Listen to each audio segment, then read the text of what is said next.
नमस्कार विद्यार्थी मित्रों, सारथी सपोर्ट यूट्यूब चैनल पर आप तमाम मित्रों हार्दिक स्वागत है। तो आजना आ विडियोनी अंदर धोरण 10 ની અંદર તમે જૂન અને જુલાઈ મહિનાની અંદર જે પૂરક પરીક્ષા લેવાઈ હતી એ પૂરક પરીક્ષા આપી હોય અને તમને પરિણામથી સંતોષ ના હોય તો તમે તમારા પેપરની ગુણ ચકાસણી કરાવી શકો છો। એના માટે બોર્ડ દ્વારા ઓફિશિયલ પરિપત્ર પણ જાહેર કરી દીધેલો છે જે તમે અહીંયા જોઈ શકો છો। તો એના માટેની શું પ્રોસેસ છે, કેવી રીતે ઓનલાઈન ગુણ ચકાસણી માટેનું ફોર્મ ભરવાનું છે અને તમને ઓનલાઈન ફોર્મ ભરતા નથી આવડતું તો અમે તમને ફોર્મ ભરી આપીશું। એના માટેની સંપૂર્ણ પ્રોસેસ આજના આ વિડીયોમાં જોવાના છીએ। તો સૌથી પહેલાં અહીંયા આપેલું છે કે ભાઈ તારીખ 29/7/2024 ના રોજ ધોરણ 10 નું પરિણામ છે એ જાહેર થયું હતું, ધોરણ 10 અને 12 બંનેનું।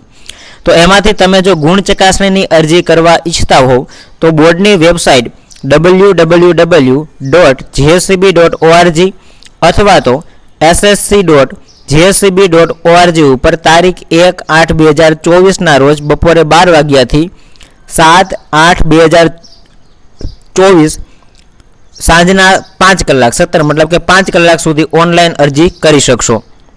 ગુણ ચકાસણીની અરજીઓ ફક્ત ઓનલાઈન માધ્યમથી સ્વીકારવામાં આવશે, મતલબ કે ઓફલાઈન ગુણ ચકાસણીની અરજીઓ એક્સેપ્ટ કરવામાં આવતી નથી।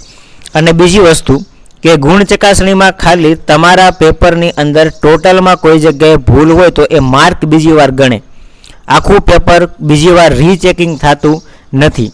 એટલે ખાસ યાદ રાખજો, ગુણ ચકાસણીમાં ખાલી માર્ક છે એમાં કોઈ ટોટલમાં ભૂલ નથી ને અથવા તો કોઈ પ્રશ્નના માર્ક મૂકવાના બાકી નથી રહી ગયા ને આટલું ચેક થશે।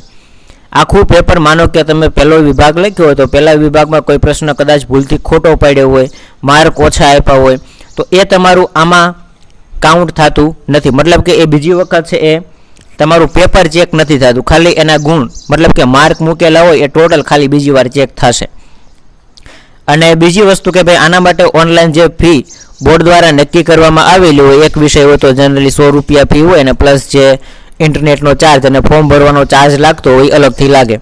તો જો તમને કદાચ ફોર્મ ભરતા નથી આવડતું અને તમારે ગુણ ચકાસણી કરવી છે તો અહીંયા સ્ક્રીન ઉપર તમને નંબર આપેલો છે, આ નંબર ઉપર તમે વોટ્સએપ દ્વારા અમને જાણ કરજો એટલે તમને આખી ગુણ ચકાસણીની પ્રોસેસ અને જો તમને ફોર્મ ભરતા ન આવડતું હોય તો અમે ફોર્મ ભરી આપીશું ને એના માટેનો જે ચાર્જ છે એ ચાર્જ પણ તમને વોટ્સએપના માધ્યમથી મેં કહી દઈશું કે ભાઈ આટલો તમારે ચાર્જ લાગશે, રાઈટ। બોર્ડની જે ફી હોય એ અલગથી અને પ્લસ ફોર્મ ભરવાનો ચાર્જ।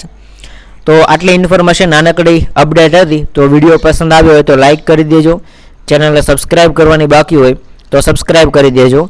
મળીએ છીએ નવા વિડીયો સાથે। જય હિન્દ, જય ભારત।